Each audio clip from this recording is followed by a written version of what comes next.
This is Saturday Morning Mysteries. And we're your hosts, Alexis and Grace.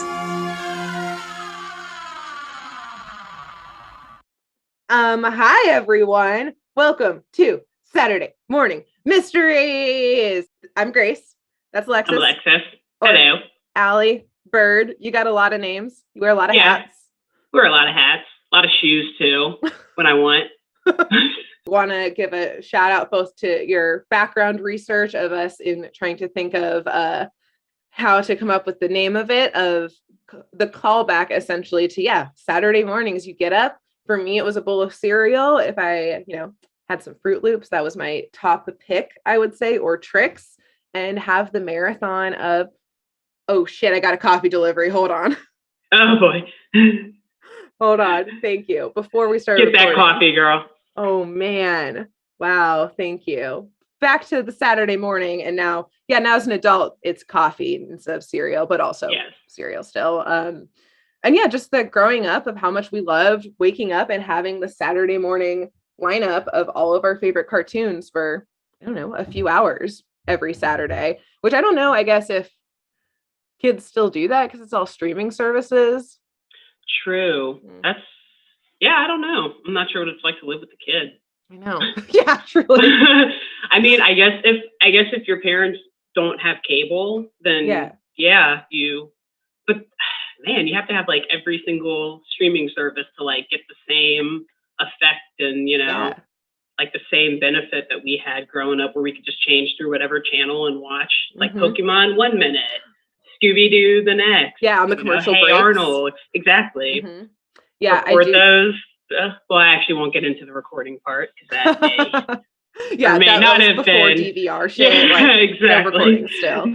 I do want to shout out to the Cincinnati Cable, which is where we grew up. Neither of us live there anymore, but that's where we're from. Yeah.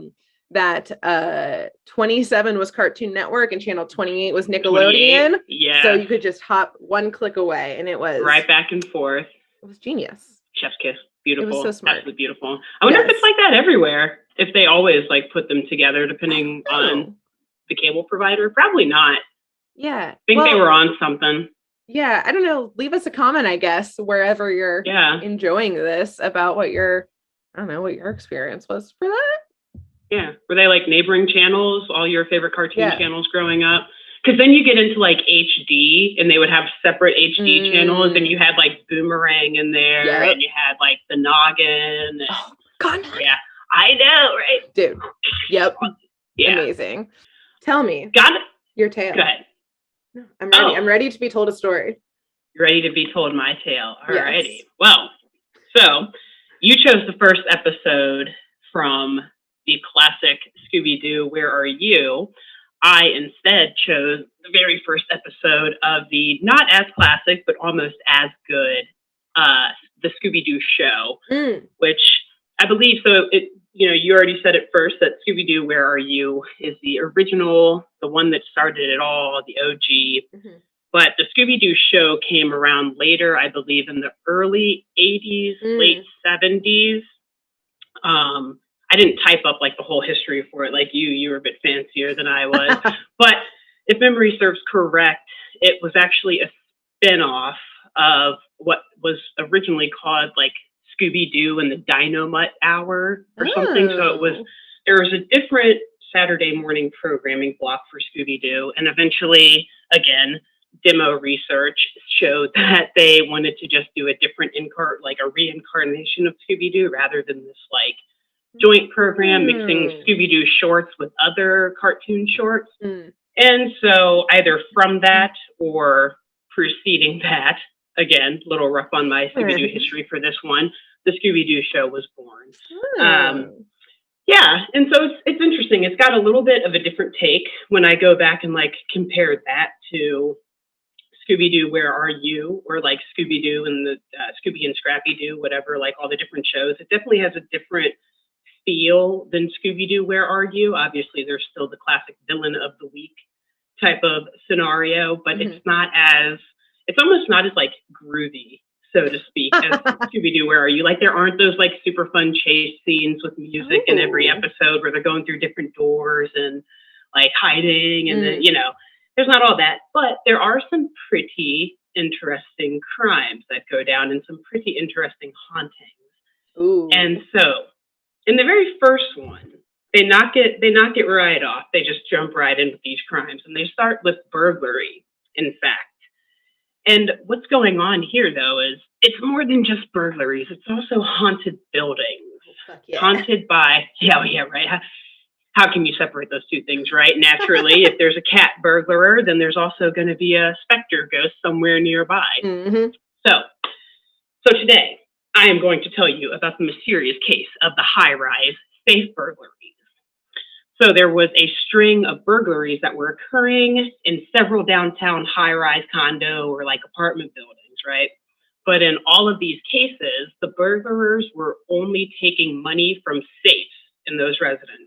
So it's not like someone was coming home and like, holy shit, my couch is gone or my TV is gone or whatever, because those would be like impossible to carry out without anyone noticing. But also it was like stumping the investigators, like, why are only the safes being robbed? No jewelry, no random other things around the houses. Also, quick side note, I've never met anybody who has an actual safe in their house. Did Coolsville just not use a banking system at this time? It wasn't invented yet. No, I will say I do know people with safes. Okay. I do. I won't disclose who those people are because I think the code and what's their address? So their address is some people still have them. Okay. I mean, some people who own guns. Well, yes. I mean like a cash safe. Like I know like gun safes and stuff and like safety deposit box, but like safe in the wall behind a picture. Right, just like hiding, you do the secret combo. That's what I'm picturing here, and to like that it's just like piles of cash in there. Mm-hmm. But maybe you'll get to it.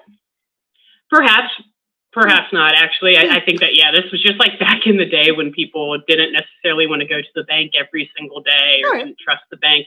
I mean, I guess it was. I was gonna say it was kind of like post-Depression. Obviously, it was post-Depression. Anything after 1929 was post-Depression. But maybe people were still in that mindset of keep your things at home rather than tied up in the bank. Who knows?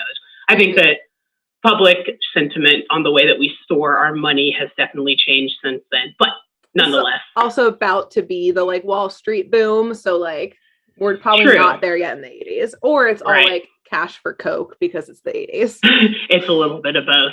Or perhaps all that they have in the safe is just Coke. There's just cocaine in there. That's why we don't see the safes that they're robbing. Exactly. The money is in the bank. This is just for the illegal stuff.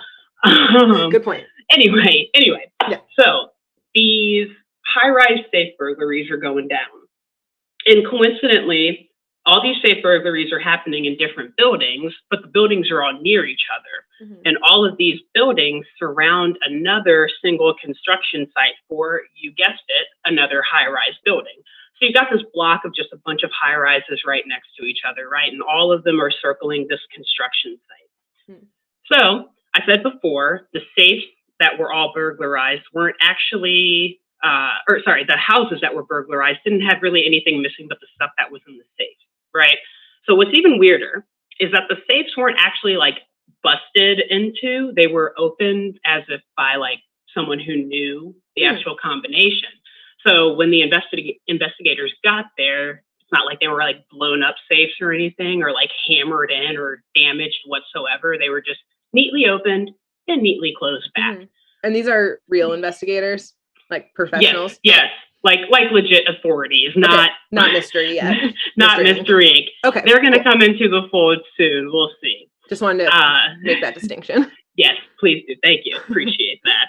So after like 3 or maybe 4 of these robberies took place, a lot of workers that were working at that construction site right in the middle of all of these buildings coincidentally just like walked off the job. It was late one night, and a bunch of them were seen just running out of the scene of the construction site. Oh. And yeah, right. And so when someone actually stopped to talk with them, they're like, "Hey, what's going on? Why are you guys all running? What's happening? Is the building freaking falling down?"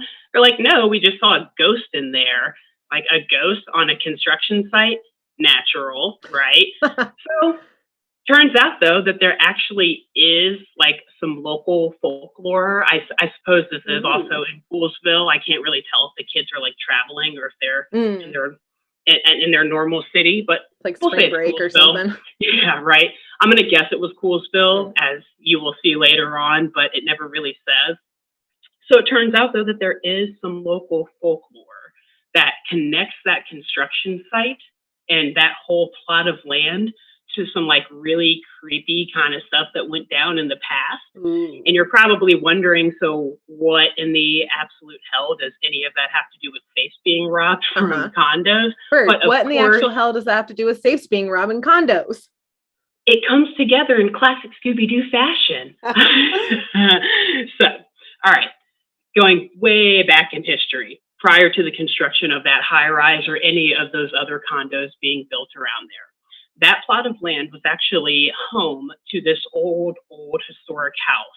And to appease some of the local commies, so to speak, the construction company decided that rather than just all out, demolishing that house, they just kind of like picked it up somehow and moved it into the woods outside of the city, because houses built in like the 1800s were not like straight up stone and all of that, like built into the ground, and they could easily just be picked up and moved out of town. So turns out that the house was actually built in the year 1820 by this dude named Ebenezer Crabbe. Love it. Like, side note, they always are so good with the names, like Crabbe, like, oh, this guy must be crabby. He's probably a pain in the ass. I'm gonna love him already. All right. So that's a beautiful name. These names are just chef's kiss. Beautiful. So Ebenezer, he built this house in 1820.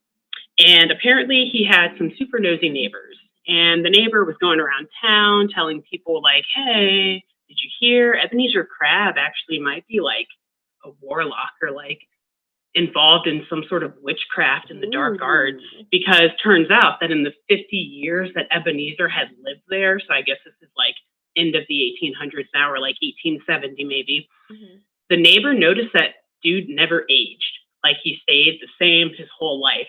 So essentially, if this nosy neighbor was alive right now, he'd be calling like Pharrell and Cher like witches and warlocks, which... Yeah, welcome to Hollywood, baby. Yeah, right. Welcome to Hollywood. Cher, you're going to have people freaking tiki torching at your house apparently soon because this neighbor's all up in your business. Yeah, so spoiler alert. That's what happens next to Ebenezer Crabbe. He's at home one day. Yeah, right. He's at home one day and he just sees this angry mob tiki torching towards his house, running him out of town because apparently the rumor of one neighbor is enough to literally bring an entire community together and oust this man essentially from polite society. And they're just jealous because he looks good. Yeah, I know, right? Like, dude, you could learn a thing from him instead of like banishing him. Yeah, get that skincare routine. Right, and like maybe building houses is good for your health. Like, have him build houses for all y'all. Yeah, for real. So anyway, I guess around 1870, the town marched together and ran him out. He disappeared, but some people locally say that he is indeed still alive and that every 20 years he returns to that plot of land in Poolsville so that he can make himself younger again, whatever that means. I guess if he's got some like crazy spells or some sort of crazy, like, I don't know what do witches and warlocks do? What do they do to keep their appearance? I don't know, some boiling cauldron of locals that he drinks. We're not going to go down any like QAnon sort of. This is not a Pizzagate. No. Oh God, don't get me started on Pizzagate. All right, this is a tangent. We're going to go on it just for a second though. The restaurant that Pizzagate initially started from, Comet Pizzeria, right down the street from my law school, actually. So I drove by it very often. Oh my God. People still occasionally go outside of there and just like hold up random signs like save our children and stuff. And meanwhile, like suburban, like Marylanders and BCers are just like trying to like get their freaking pizza and play arcade games. It's funny, but like driving by that place, I can tell you there ain't a bunch of kids stored in their basement. Yeah, let's go ahead and debunk that right now. Yeah, and I don't think Hillary Clinton would be like frequenting that restaurant either. Nothing against her or the restaurant, just like saying as an objective truth. Yeah, not on the radar. Yeah. So anyway, back to our story. We'll fast forward. We're out of the old times of Ebenezer Crabbe, and we're back in the future, or I guess back in the present, or I guess technically it's our past because it's Scooby-Doo. Whatever. Back to the more present past from the more past. That thing you said there. So remember we had that massive worker walkout, which essentially they're all saying, "Oh my God, this construction site's haunted. This ghost of Ebenezer Crabbe is like running around chasing us and like laughing and cackling at us in the middle of the night." So essentially, like, these workers are just like asserting workplace grievances and like safety grievances, but whatever. Construction companies like, fine, leave, we'll hire new people then. But a lot of these crewmen are saying that when they saw the ghost, they're like, he's got this long, pale, like palish blue face. He had like really, really white hair that was honestly kind of long. And like, to be totally honest, like stunningly high cheekbones.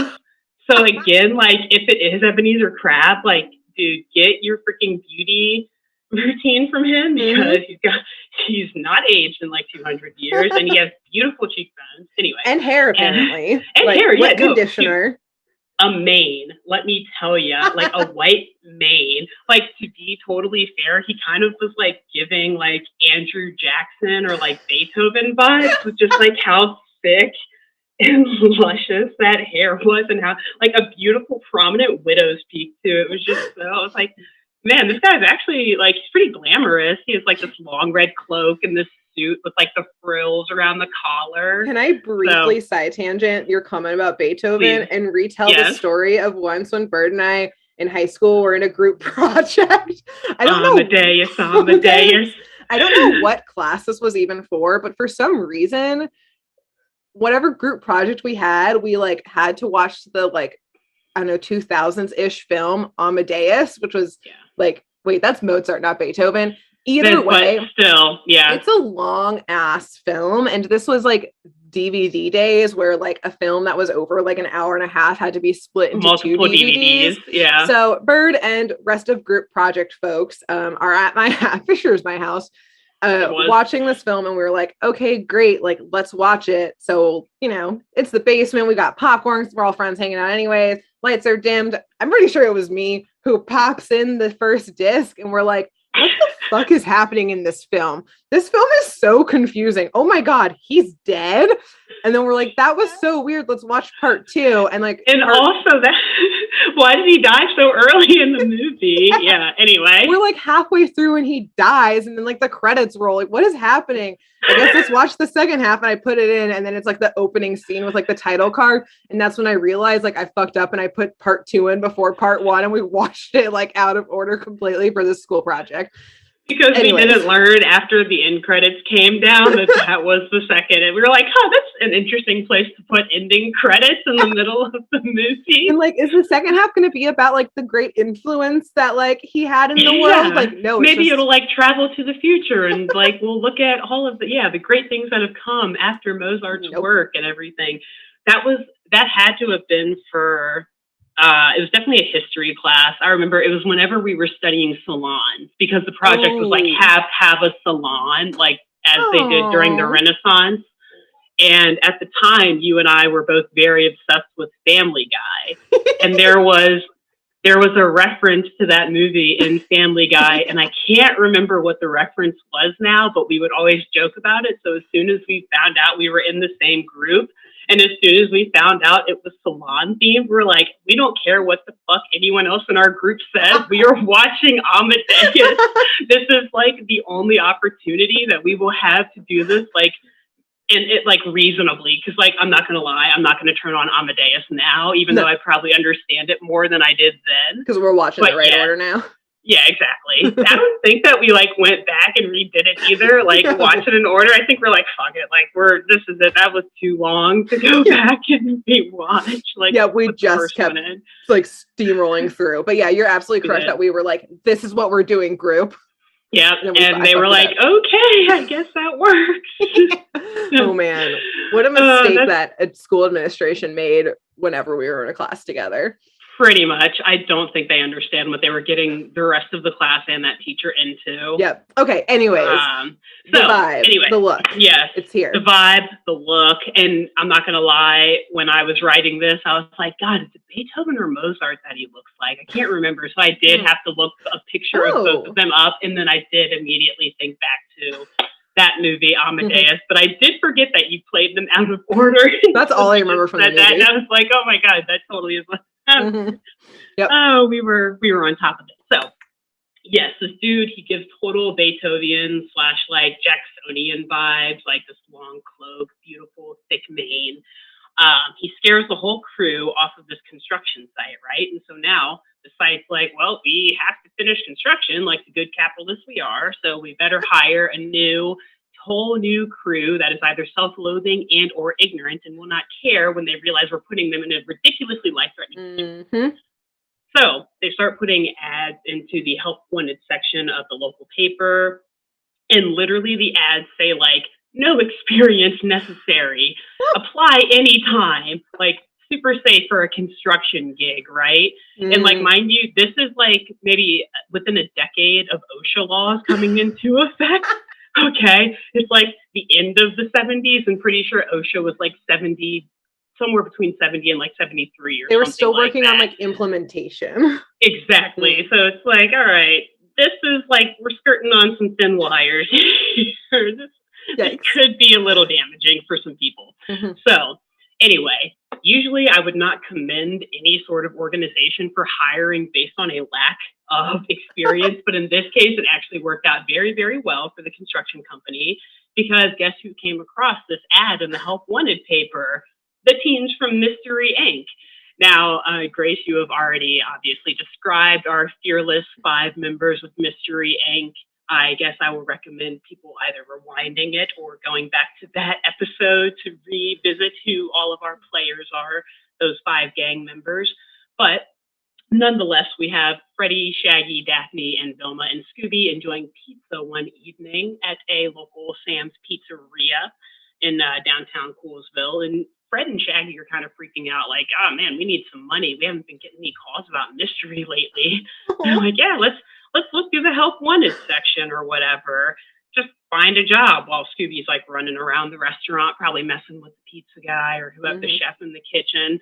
And so coincidentally, Vilma's got a newspaper out in front of her, and, you know, she's looking like, hey, here's an interesting story about actually some safe burglaries that are going on around town. Meanwhile, Shaggy's like, that's cool, but I said I need a job. I don't care about that. So what does the Help Wanted section say?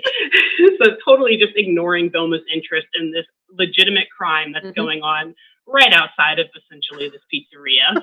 And instead flipping to the Help Wanted, and they notice, hey, this construction site is hiring, so let's go there. We don't need experience.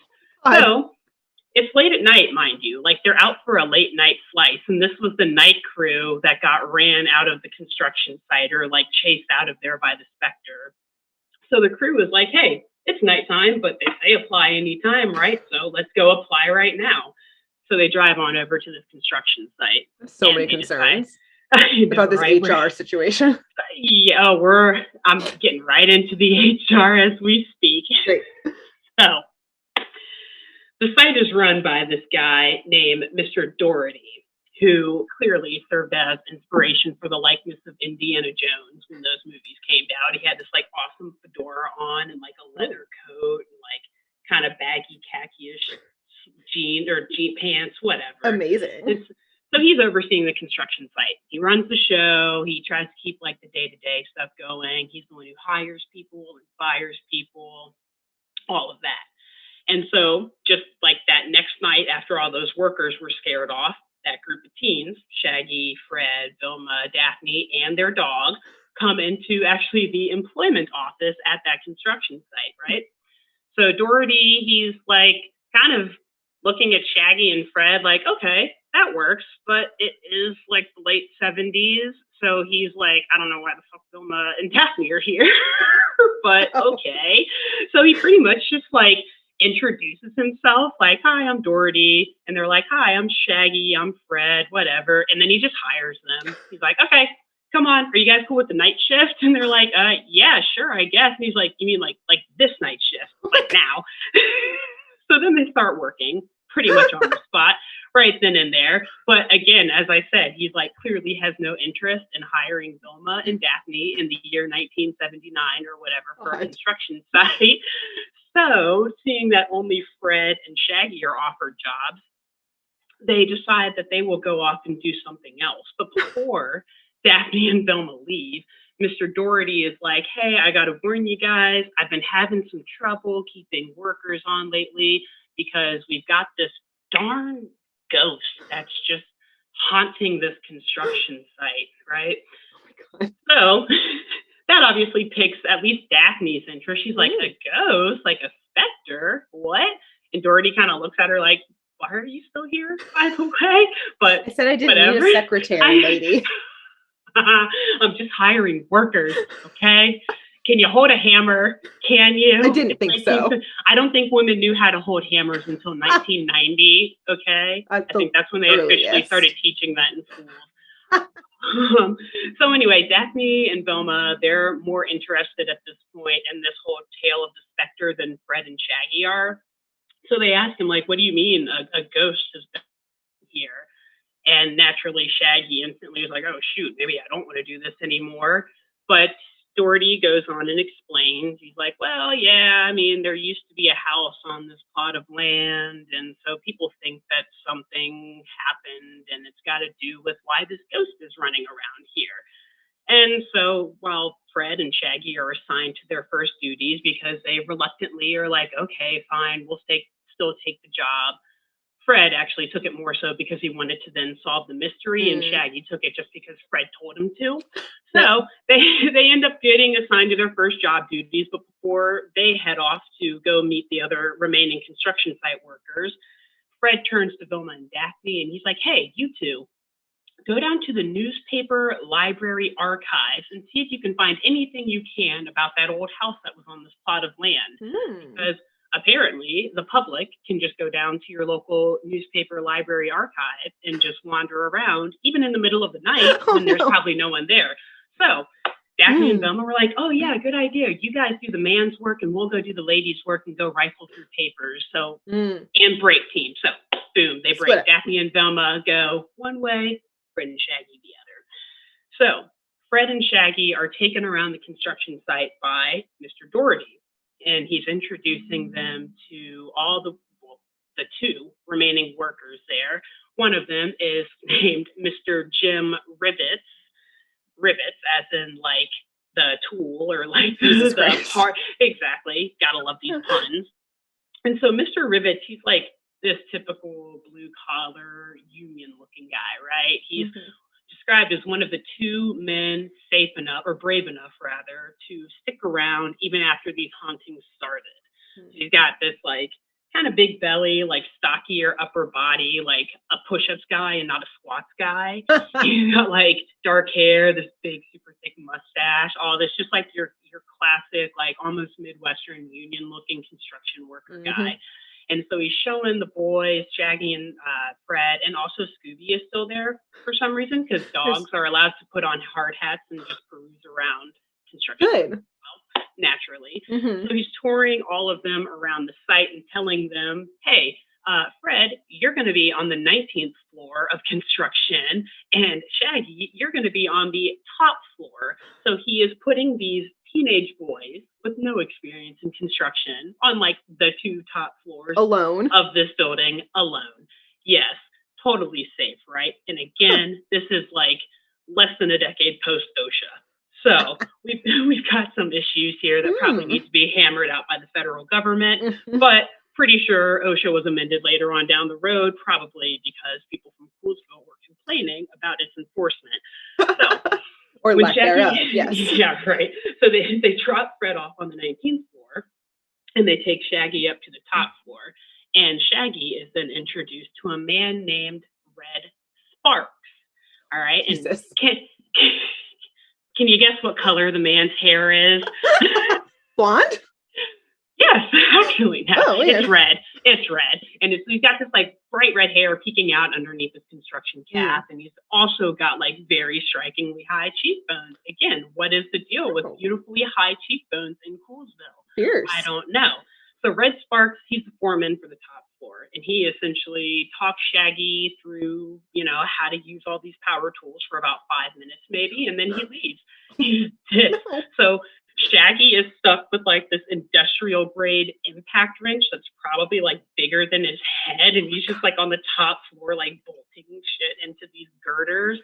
Again, totally safe.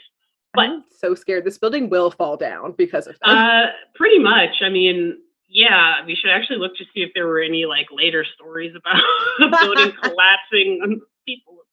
We'll get into it. Oh, that would be super traumatic. But anyway, so they're all starting to kind of get the hang of the work that they're doing, right? Fred's down there hammering away because, as we know, Fred is just like total alpha male. He doesn't need no training on tools, so he's doing totally fine by himself.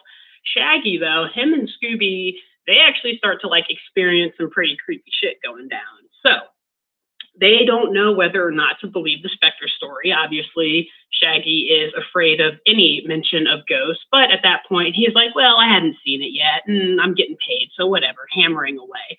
Then out of nowhere, the Spectre just like appears in front of them. I mean, it's actually kind of funny how he does it. I don't know if you want me to explain. Yes, I do. Absolutely. All right. So Shaggy's working, and he's asking Scooby to refill a bucket of rivets. And yes, they use the term rivets just after introducing Jim Rivets. They like really want to make you know how punny they are. And so Scooby's like doing this pulley thing. He's pulling down this new bucket of fresh rivets to do whatever construction work they're doing. And the Spectre is standing in the bucket that Scooby pulls down. Oh, Scooby must be strong. He's super strong. And the Spectre must have very tiny feet. Or he's just like on his tiptoes in this bucket. And he's like posing too. Ooh, all right, Spectre is like, he knew. He's like, I'm going to scare the living hell out of these kids. I cannot wait. So he's practicing like, in the mirror, his poses. Exactly. He knows. He already knows. Like, this is the one I'm going to use when I scare these teenagers that come to work today. This is my bucket look. Oh my God. I have to show you a picture of it. It's so funny. He's got like arms up. It's like when you're watching gymnasts after they stick the landing on a floor routine. Yes, exactly. Amazing. Anyway, so he shows up to them. He appears to them. They obviously both freak out, and classic Scooby-Doo chase ensues around the building. The building that's under construction, mind you. Oh, I forgot. Not safe. Super hazardous. Okay. They're literally running on like beams and steel girders to avoid this guy, jumping over like wheelbarrows and whatnot, and like tossing bags of cement over the edges to so totally, totally normal. Yeah, or just like wherever to stay safe. Like, they don't care about the consequences of their actions. They just don't want to get killed by the freaking ghost. Yeah, I guess. So anyway, the chase ends when they get down and finally catch back up with Fred. So I guess somehow they get down to the 19th floor from being on the top floor. And when Fred's like, what are you guys doing? We're trying to work. Like, you guys are going to get us fired. Shaggy is like, we're being chased by the Spectre. Can you not see it? And Fred looks and he's like, dude, there's nothing there, but I 100% agree with you because I want to solve a mystery and not work on this construction. So let's look into it.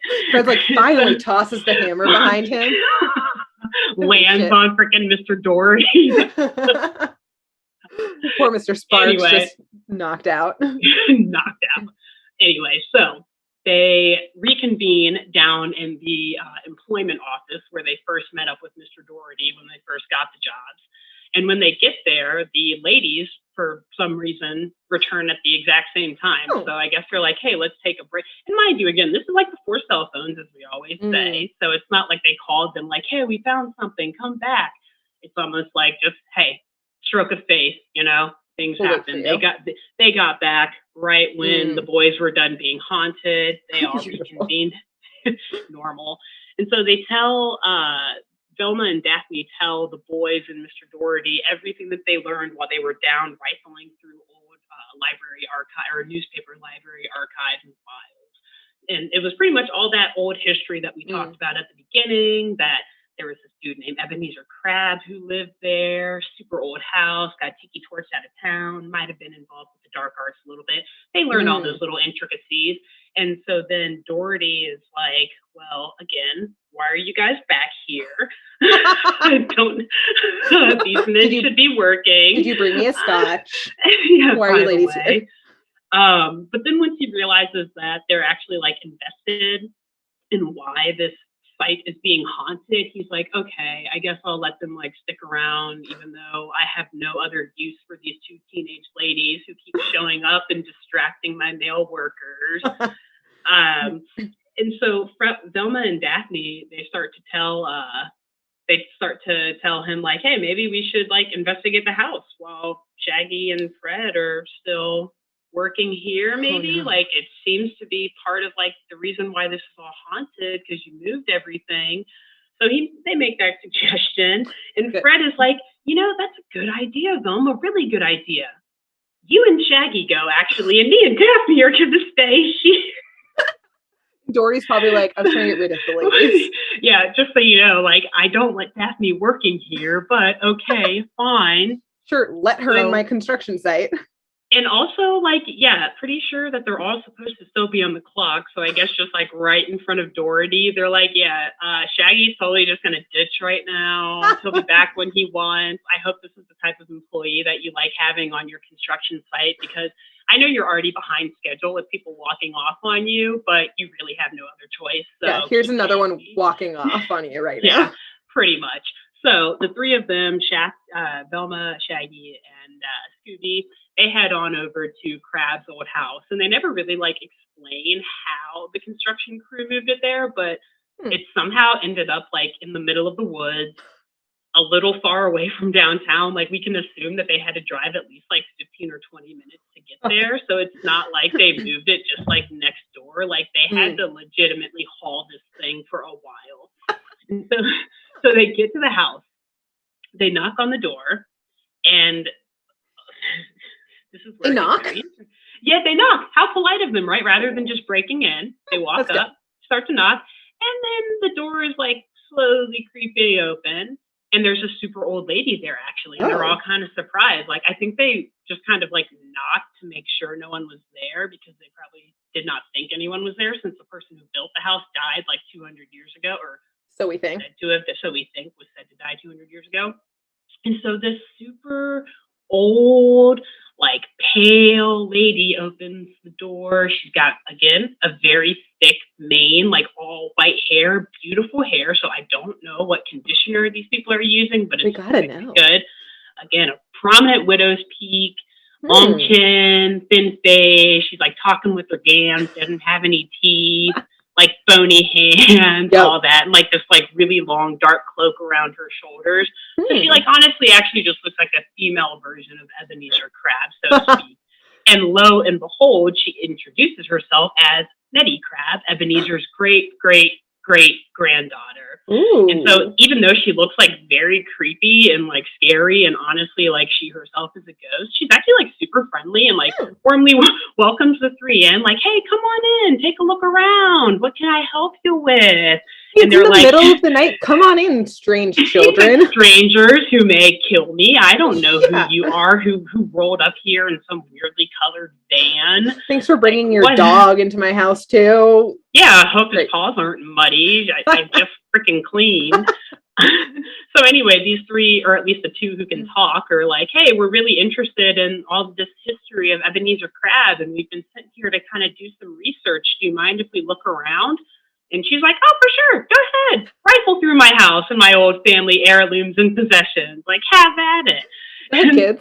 Good. But before she sends them off, she is certain to warn these teens that, just so you know, the ghost of Ebenezer Crabbe, he comes back every 20 years, and he can come back any minute now, kind of like implying, hey, while you're here, this dude may show up. Interesting. So she warns them of that, and then kind of sends them to rifle through her home and, you know, her old personal belongings.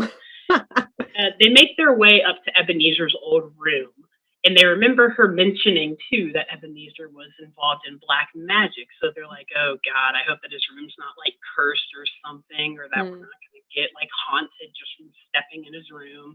And so they go in there and they do actually find a book of spells to confirm that this guy did at least have some interest in magic, whether it was like birthday party level type of stuff or just like legitimate dark arts, like trying to take over the world and find the key to immortality type of stuff. Not much to, be explained there, but nonetheless, he for sure was like practicing spells and dark magic at some point in his life. But it's not this like book of spells that they find that they're intrigued by. It's actually like this old dusty trunk that Vilma's like, hey, get over here and help me open this. There might be some cool stuff in here, even though there's clearly like cool stuff everywhere around the room in the open to prove that this guy was like up to some pretty creepy things. Also, has no one gone into this room in multiple generations and like cleaned it out? I guess not. There were cobwebs everywhere. Like even Nettie herself, I guess she just maybe like peeks in there to make sure it's not on fire and then just like dips. I don't know. That's the door. Yeah, no one, even when they moved it through the construction process or whatever, like picking it up and moving it from that original plot of land, nothing moved, nothing shook, nothing was taken out, anything. They still just settled perfectly. Yeah. So they're in the bedroom. They open up this trunk that Vilma is like very interested in. And out the trunk, they pull this old receipt, which normally it's like, why would that be like a clue? Why would that be anything that interests you? But they realize that the receipt was dated for, I think, only like a month or so ago or a few weeks ago. And they're like, whoa, why would this like 200-year-old ghost need anything? Like, why would he buy anything within a month ago? And so it turns out that the receipt was for an old telescopic lens of some sort. So like, I guess what you would put in a telescope. And so right as they find that, they're trying to look for more clues to like make sense of why this receipt would be in this guy's house in the first place. But then like Ebenezer Crabbe bursts in the room like, hey guys, just warning you, Ebenezer may be here soon, like reminding them, Nettie. like, hey, yeah, I know, right, Nettie, back up, okay? Go back to bed. But it's actually really nice because when she reminds them of that, she's also like, could I offer you tea while we wait for it? So it's like, oh, Nettie, you're so nice, but also freaking creepy. Yeah, so Shaggy's like, for him? absolutely, right. I mean, I'm not waiting for him, especially not over tea. He's going to freaking kill us probably. He's a ghost. And so Shaggy is like, no, thank you. We are going to go. We have seen enough creepy stuff, and we do not want your creepy tea and to wait for your creepy great-great-great-grandfather or whatever to somehow re-arrive here. And so the three of them, they head back to the construction site. Nettie is like, okay, bye. It was nice meeting you.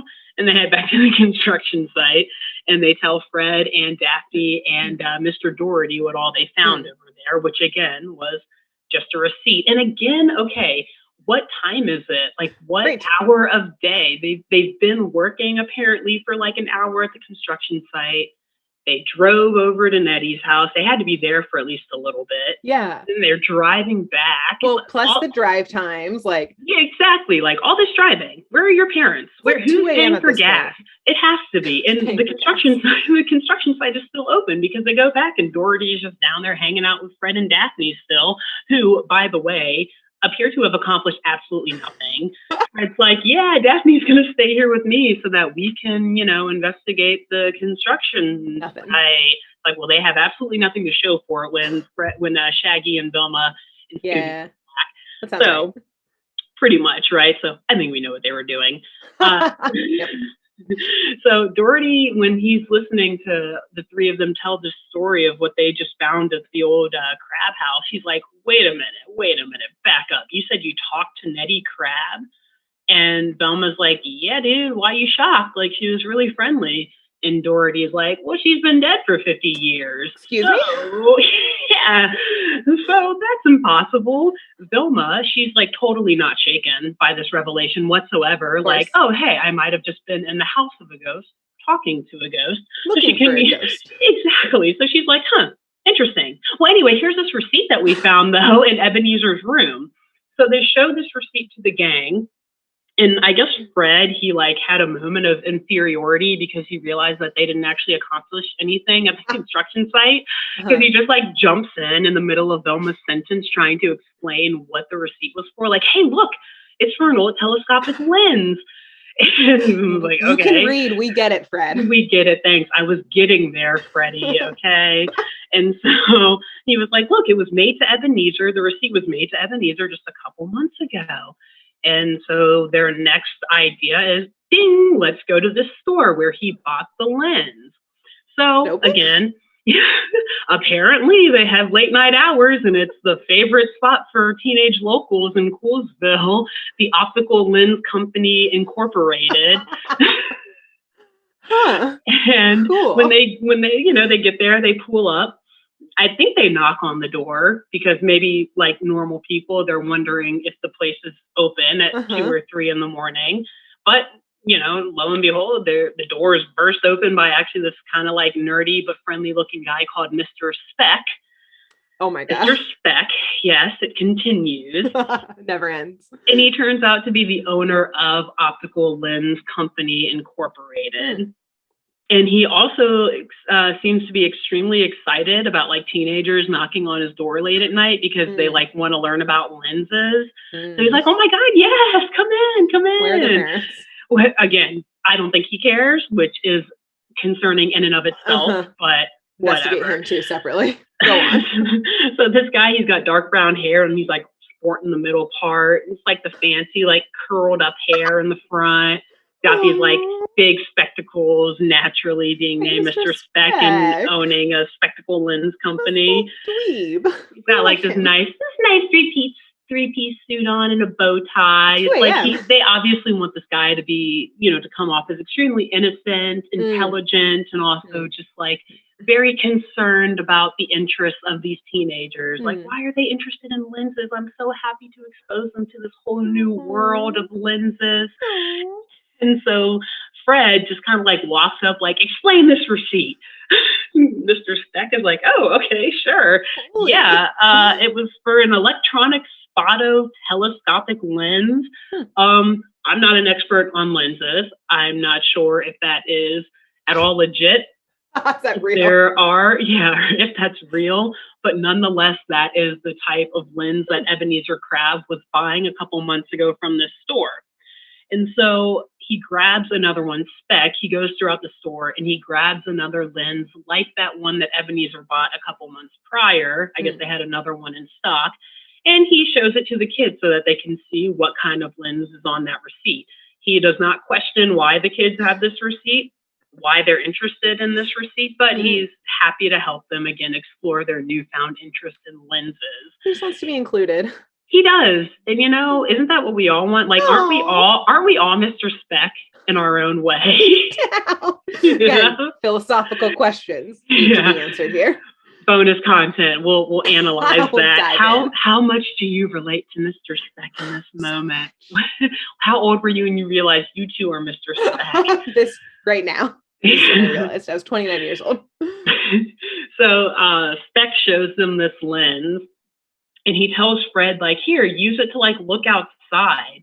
And Fred uses it. He's looking through it. He's like, oh, my gosh, whoa, it, like, essentially turned night into day. Again, confirming that it's late at night and they're at this lens store. But also confirming that, for some reason, Ebenezer Crabbe, or someone who was trying to come off as Ebenezer Crabbe, wanted some lens that would make darkness light, essentially. Like night vision type of thing? Yeah, I guess. And so they don't really explain the science behind it, but Speck is just like, yeah, it's a very like special kind of lens. It just like changes the way you see things. Like the reflections and everything make it seem a lot brighter than it actually is when you're using it. And so Fred is like, okay, well, can I take this lens? Like, can we have this? Because we're like investigating this mystery of the specter. And so he like makes no mention that he wants to buy the lens. He makes no mention that he wants to even like loan it, that he'll even put money down. He's like, can we have this? There's no like collateral put down. Yeah, well, okay, so here's the collateral, right? Speck is like, sure, you can have it. Just sign this receipt. Sign this piece of paper showing me that you have it, and you can take this super unique lens that I have, super expensive, and solve your mystery, right? Yeah, it's super expensive, whatever. So they leave the shop with this awesome lens now. I'm assuming they signed the receipt. And now I'm not sure if all 4 or 5, including Scooby, had to sign, or if just Fred had to sign. Knowing them, it probably was just Fred. She's like, I'm in charge. I'll sign this. I'm sure it's a combination. Was it like just Fred, and then like did Daphne, as everyone else like walked out, like hand the blank check over, and is just like, I know. Here you go. The unseen scenes of Scooby-Doo. It's like every time the gang does anything, like Daphne we don't see it, but Daphne like slides a blank check under, like just right in for the damage. We already know we're gonna mess something up here. You know who my father is, yes. Exactly. That's the Blake family. You see the name on that, Blake Incorporated. We'll pay for it. Just write your number. Write your number. No questions asked. So anyway, they're leaving the shop, and I'm pretty sure that like as they're leaving, Spec is like shedding a small tear, like, oh my gosh, I've just like released these kids back into the world with this newfound passion for like ophthalmological sciences. Like they're all going to become optometrists or like study lenses now. He's probably so proud of himself when really like these kids are just like on a random investigatory like gig. Like, they're my friends. We'll see. But anyway, so he's an adorable character, and the kids obviously lean on him a lot in their solving the mystery of the specter, which again, all will circle together, and we will see how this combines directly to the safe robberies. I forgot about that. Yeah, I know, right? I was like, don't want you to forget what the initial crime was. But actually, I should add that it's kind of by accident that the kids solved that safe robbery thing, because they are really focused on the specter here, because that's the thing that drove all the people off of the construction site. So we will get to the connection. Yeah, I know, right? Original crime is secondary. Always. And so they get back they're driving back to the construction site, because now they have this lens, and I guess every single time that they find something new, they have to go back and report it to Doherty. But on their way back to the construction site, the specter pops up. Like, turns out he was like haunting their van, and he was hanging on top of their van, so he just like sticks his face in the windshield as they're driving. And all of the kids, rather than just like trying to drive and shake him off, they just like stop the car, slam on the brakes, and they all scatter.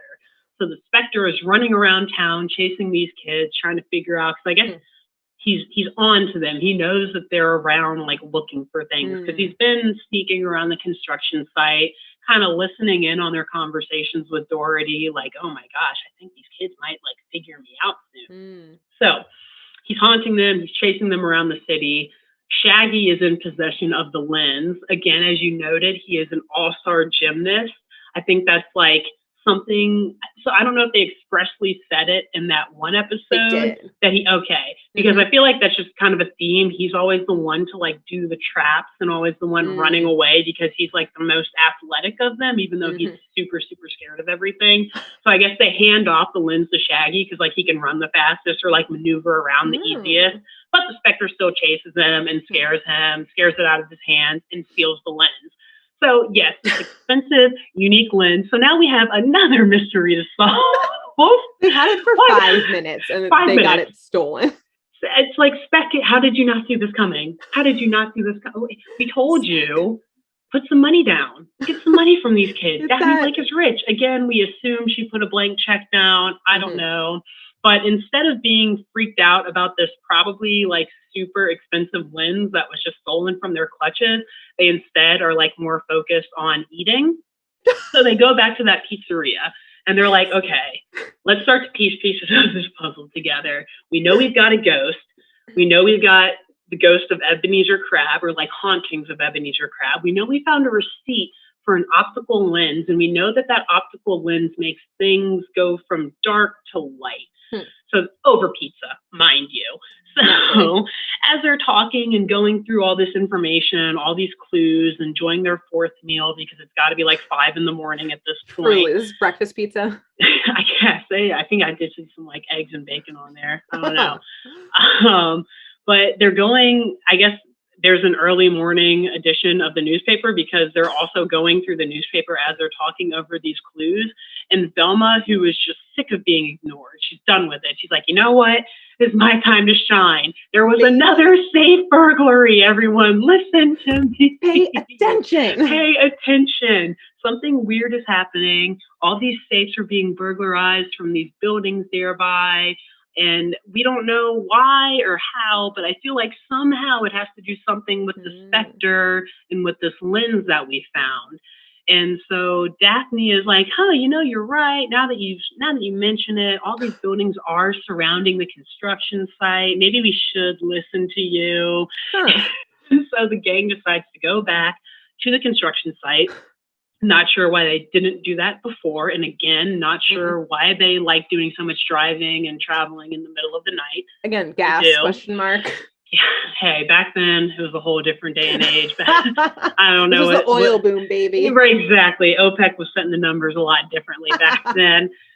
So through a series of twists and turns and hilarious Scooby-Doo chases, as they always are, they get chased by the specter around the construction site. And somehow they end up at the top floor, and they end up on this, not at all. They end up on this girder that's like swinging by a crane, and somehow it the girder breaks into a penthouse window from one of the surrounding buildings, and they all end up in there, and the specter chases them in there. It's like someone's home? Yeah, well, yes, into a home, into a penthouse, yes. Okay. And so when they get into the penthouse, they're super surprised when they look up and see Nettie Crabbe is in this penthouse, and Nettie's super surprised to see, like, whoa. Old ghost lady? Old ghost lady. Old friendly ghost lady offering tea while she waited for her great-great-great-grandfather to return to his old home. She's chilling in a penthouse now. She's moved up in the world in the past, 2 or 3 hours. Damn. And so she's, super surprised to see them in the penthouse, too. And she's acting all, confused, oh, my, what are you doing here? What's happening? And the specter pops up right behind the kids. And so through a bunch of more, random Scooby-Doo antics of trapping folks, somehow a bucket of wet cement falls into the penthouse off of the girder, and it traps Nettie and the ghost of Ebenezer Crabbe's feet to the penthouse floor, and both probably of them get ruined trapped? both of them. And the penthouse carpet is ruined. Mind you, as the a window's result. already ruined, Windows this HOA. Yeah. Sorry, you guys. You're going to have to find a way to pay this. I don't know what your insurance plan Daphne's is sitting there. Yeah, writing the check. Okay, new carpet, new windows. She's assessing the whole penthouse. Okay, well, let's do this color on this wall. When do we redo it? Now, while we're redoing it, let's give this a little glow up. It's Nettie of bad taste. I wish it was Nettie's. Actually, I guess we're about to find out. We're going to get into it. We're going to get into it. So the Spectre and Nettie are now trapped. And it's at this moment that you realize, oh, wow, Nettie actually, Dorothy was right. That's just a ghost of Nettie. She's actually not on our side. Oh, shit. Even though she was creepy, she was still nice and offering tea. So what's going on? And in classic fashion, Vilma and Fred seem to already be 2 steps ahead of everyone else. Oh, we know what's going to happen when we take these masks off. So again, before we go through who exactly is underneath the masks, we'll recap all the people that we've met this evening or these evenings that Mystery Inc. has been working construction and trying to resolve a haunting on that construction site. And also kind of inadvertently tripping over into a safe burglary investigation at the same time. So we had Mr. Jim Rivets, the surly, good old union-looking construction man who initially gave the folks a tour around the construction site. We had Mr. Red Sparks, who was the foreman on the top floor. He was who Shaggy reported to, obviously trained him for a few minutes and then kind of disappeared. We had Mr. Speck, the lovable, nerdy lens guy who owned Optical Lens Co. Incorporated. And then, of course, we have Mr. Doherty, the guy who oversees the entire construction site. So I don't know if I want to ask you if you know who was underneath these 2 masks. Wait, I want to guess. Yeah, go ahead and guess. So, yes, and of course, it's 2 people. So you have the ghost of Ebenezer Crabbe and you have the ghost of Nettie Crabbe. Great. I think it was Sparks and Rivets. Ding, ding, ding. It was both of them? Ding, ding. It was both of them. It was both of them. All right. So let me see here. I'm pretty sure. So Rivets was underneath Ebenezer's costume, and Sparks was I got that backwards. Sparks was underneath Ebenezer's costume. Rivets was under Nettie Crabbe's costume. Okay. Obviously, Sparks, the high cheekbones. You cannot hide behind cheekbones that wonderful. Even Tyra Banks would know. Like, nah, Only that's so much makeup. That is Red Sparks. Exactly. That is Red Sparks underneath that costume. Wow. Don't deny who you are, Sparky. You're beautiful. We see them cheekbones. You work them. And Mr. Rivets, obviously, with that like stocky exterior, stocky upper body, he had that cloak covering him. Man, you would have never known that there was a big old Union guy underneath there. That's what I was going to ask. Like, how did he look like a creepy old lady? Also, how did he get to that house in the construction? I'm sure you're into it. Unfortunately, I won't. They never actually say. Cool. They never say. I guess we see them quickly train the teens and then kind of run away. So I guess when Shaggy and Scooby were haunted on the top floor, that was, Mr. Sparks. He trained them for like 5 minutes and then he just kind of dipped. Like you don't see where he went. So he clearly ran somewhere, changed into costume, and started like joking around. And there was quite a bit of time between then and when Vilma and Shaggy got to the old Crab house. Oh, that's right. So maybe like they didn't go right away. They went to the library and then there. Yeah, maybe Rivets like left right after showing them around. He's like, oh man, I better go get this house ready because these kids might be coming over. I gotta make it look haunted and spooky. So weird. But anyway, so how the hell does this connect to safe burglaries? Yeah. All right. You keep coming back like, oh, yeah. What does that have to do with anything? Original crime. In this episode, the story is definitely more focused on the haunting of the buildings than it is the actual crime. But I guess there is like a lot of trespassing going on with the haunting of the buildings and everything, and like assault and all sorts of other, a lot of other stuff is happening. But for the safe burglaries, the kids find out that Red Sparks and Jim Rivets have a long history actually of burglarizing buildings, breaking in and, robbing safes, but only safes. And they realize that they actually, Rivets and Sparks, own that penthouse or at least somehow have access to that penthouse. And what they do is they use this special telescopic lens to look out of their penthouse window, look around at the other high-rises that are around them, look into windows. So getting very rear windowy here. Very Alfred Hitchcock here. Yeah. And what they do is they use the lens to zoom in on people opening their safes. They claim that's all. They claim that's it. Exactly. And so that's how they're able to get the code. And then they break into the buildings. They don't really go in depth on how they're able to sneak into so many buildings, but listen, if they have fake construction worker uniforms, I'm sure they can get like fake like butler outfits or something. And they're getting into these buildings somehow, breaking into these condos. They already have the combinations for the safe from using that optical lens. They break in, makes it look like no harm, no foul, or makes it look like the person who owned the safe did it themselves and just got like super coked up or drunk and forgot that they took all their money out, whatever. And so they use this amazing vantage point from their penthouse to figure out what's safe to burglarize.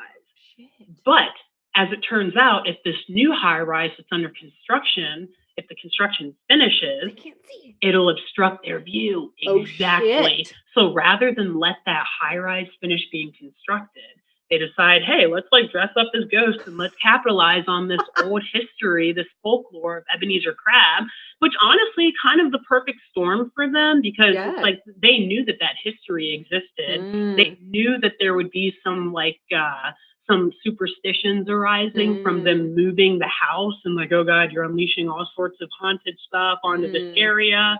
So they totally took advantage of that and were like, hey, we can like scare people away from the construction site by making them think that we're haunting the site because they moved the house. And now that it'll never finish getting built, we'll put them behind schedule. And meanwhile, we can continue to look into all these other condos, steal their codes, rob their safe.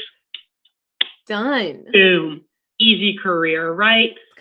No, smart. because Mystery Inc., though, those darn kids, they would have gotten away with it if it weren't for them.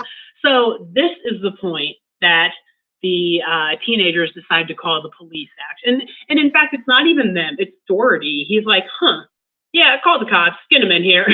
Yeah, Something is clearly wrong. Was he just like, there seemed to be a loud crash, and I saw like giant like rebar fly from my building into that building. Maybe I should go up there and check it out. Like, was he just in the office during all of this? You know, they never really say where he is. It's like he's at the kid's command at this point. Like he could have been at home, and they're like, Doherty, we got something to show you. You better get down here. And so then he runs down like, all right, I'm on my way. I bet Daphne's dad owns the building. Dude, you're probably right. Mm-hmm. And that's probably why Fred and Shaggy got the job too. Because I mean, no experience necessary. I get it, but like you got to have a little something. Like you have to know how to hold a hammer. Yeah. Like, and then he didn't give Daphne and Velma the job because he was like, if Mr. Blake finds out that I put his daughter to work, hell to pay. Oh my God, I'll get fired. Yep. Oh my God. Anyways.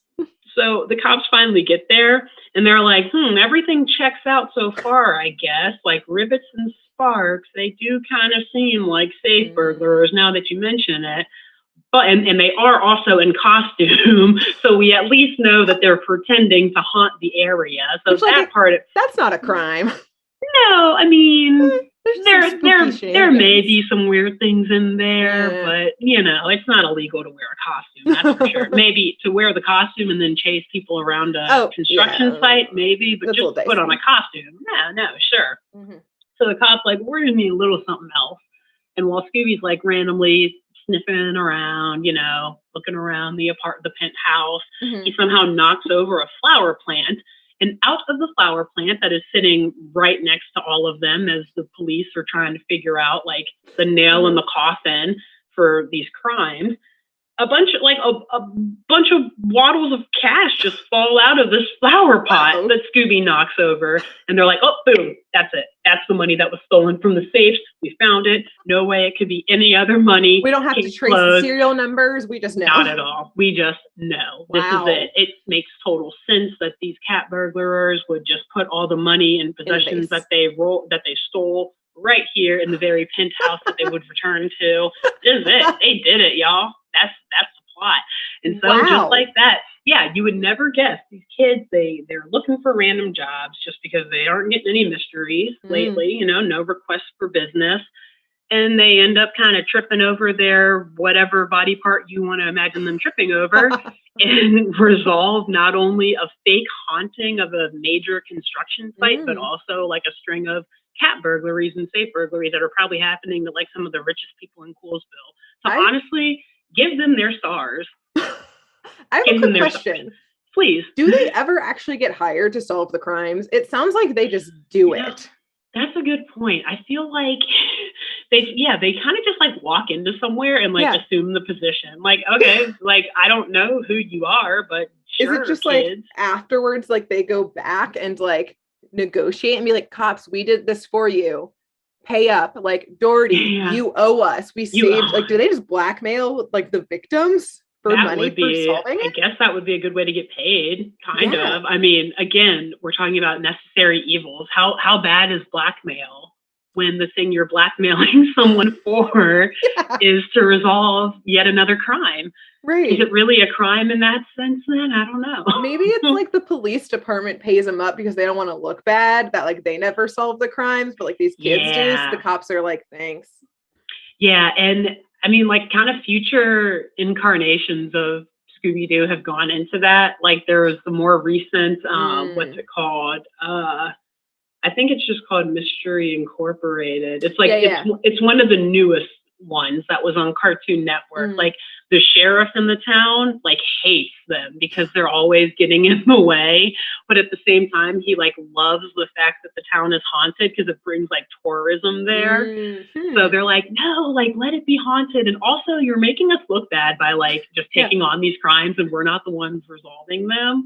But yeah, for the old episodes, pretty sure they just like walk in a room and they're like, oh, hey, we'll do this. And the people that they're solving the mystery for are like, okay, thanks. Who Like, are you again? Yeah, like, are you an undercover cop? You guys are just in street clothes. Also, was Fred walking around the like construction site with like hard hat and his like ascot on? He did have his ascot on. I've been thinking about that this whole time. Yes, he did. Cool. So yeah, they all had hard hats on. Fred obviously had his ascot on because fashion is the number one part of any construction gig, obviously. Yes. I do not believe they had any vests on. So No. Good thing the hard hats were very bright yellow, so you could at least see those. Huh. Scooby was there. He was helping out. He was on the top floor with Shaggy. Huh. So they were all decked out besides Vilma and Daphne, who obviously women were not allowed on construction sites in the year 1978 or 79. No. So they were actually trailblazers when you look at it from that perspective. They may have been the first women allowed on a construction site. Yeah. I don't know if they were allowed even, but they were there. They were there though. They were there. Yeah. Wow, what a true journey. I feel like that episode too, there's further people to look into, such as Doherty's like OSHA practices and like child labor and like and also Spec, like I get that he's the owner of that place, but if there are any other managers of that company, you know, like they might take a loss at that lens being, you know, damaged or something. So it's like, did they get that back? What? Yeah, I'm gonna guess they did, because they were able to get it back from Ebenezer and Nettie, or I should say Sparks and Rivets. You know, when they captured them. That they never show the return to Spec, but I think that, you know, they like him enough where they weren't going to screw him over. Or blank check from Daphne. Here you go. Buy yourself 1,000 lenses. Yeah, get yourself something nice and don't speak of this. Never again. Or her dad going back through and like after every mystery solved, he has to go back through one by one and right all of the wrongs. Exactly, like trace their steps. Like, oh my God, you guys. What are you doing? It's just like blank check city, essentially. Yes. And Blake Incorporated funding all of their mistakes. All of their mistakes. Yeah, wow, great work. Thank you. It's same for you. Thank you. Same for you. But it's interesting to see kind of the difference in the way that the writing teams approach, like, Where Are You versus the Scooby-Doo Show. Yeah. And I'm sure that as we continue on this podcast and the video cast, we'll see like different incarnations. Like there's the 13 Ghosts, Scooby-Doo, there's Scooby and Scrappy, and each of them have like kind of their different angle on the way that they want the teams to like resolve the mysteries. Yeah. And so I do think it's really interesting how in this case they're more focused on the hauntings and the crime. Yep. Whereas in the first episode of Where Are You, they were more invested, it seemed, almost in the crime and came across the haunting as a result of that. Yes. Yeah. So, the crime was the impetus versus yours. The haunting was the impetus. I'm also looking forward to, and maybe for the next one, I'll do one of these, but when it's, gosh, again, there's so many names for them, but like a pup named Scooby-Doo, where like they're all preteens and like red herring, they always think like, we'll get into that one too. And like that. Oh, we shall be doing a pup named Scooby-Doo. For sure. Yeah, there's so many different incarnations to tackle. I love it. Truly, yeah. And many more to come. Many more. All right. Well, thanks for watching / listening, everyone. But yeah, tell everyone likes us. Anyone who likes Scooby-Doo. Yeah. Tell your maybe don't tell your kids. Or tell your kids, I don't know. If you tell your bus driver, don't do it while they're driving the bus. Yes. Don't like try and show them, or like, I don't know, maybe put on like the bus like speaker system. Blast the podcast through that so everyone has to listen. Yeah. Really force it onto people. Yes. That's the best way to make a connection, is by forcing people into liking things that you have no idea if they'll like or not. So really just like Clockwork Orange it, peel their eyes, you know, sit them down. Yeah. Like next time you're getting like a haircut or something, like ask to like borrow your hairdresser's phone and just subscribe to us on their phone, on like whatever listening service or watching service you're on, and just like auto subscribe to people. Like, set it as their ringtone too. So if someone calls them, like they'll just like start hearing us talking. Oh, I love that. Be like, oh wow. it'll either make people really want to get phone calls, or it will make people throw their phones out of the window. So, but either way, no press is bad press. None. Get it out there. Exactly. I'll take it. Sorry if you have to buy a new phone, but the things we have to do to get this out there. There's like some fine print that like, you can't actually see or anything, but like we're not liable for any of your belongings or phones or friendships. Sorry. If you actually take our advice on this, that's totally on you. So. We are not liable for any of your own mistakes. I mean, great choices. Great choice you make. All right. Well, like, bye. Bye. I'll see you next time. Oh yeah. I guess next week for more Saturday Morning Mysteries. Thanks for tuning in to Saturday Morning Mysteries. If you enjoyed this episode, please share, rate, review, leave us a like, and drop a comment. We post episodes every Saturday and bonus tune tangents whenever we feel like it. So please subscribe so you don't miss the shenanigans. And if you want to follow us on YouTube, click the bell under the YouTube subscribe button to receive notifications when new videos are posted. And if you want to subscribe to the podcast, we have no idea what you're listening to us on, so just hit the big subscribe button on whatever app you're using. We believe in you. Give us a follow on Twitter and Instagram at SatmornMist, all the abreves, and let us know if you have any episode or show requests by emailing SaturdayMorningMysteries@gmail.com. Thanks to Jenna Kendall for the logo design and to Ava Sakiki for the music used during this week's episode. See y'all groovy kids next week on Saturday Morning Mysteries.